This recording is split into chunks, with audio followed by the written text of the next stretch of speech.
നമസ്കാരം. ഏവർക്കും പൗർണമി വിഷനിലേക്ക് സ്വാഗതം. ഇന്ന് ചൊവ്വ. ഈ ദിനം കാർത്തികേയ കുമാര മന്ത്രം ശത്രു പീഡയിൽ നിന്നുള്ള രക്ഷയ്ക്ക് നല്ലതാകുന്നു. ജീവിതത്തിൽ സമൃദ്ധിയും വിജയവും ഉണ്ടാകും. മന്ത്രം ഓം ഐം ഹും ചും ക്ലീം കുമാരായ നമഃ.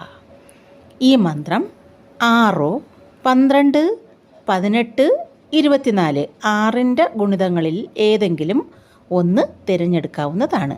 രാവിലെയും വൈകിട്ടും ചൊല്ലിയാൽ അത്രയും നന്ന്.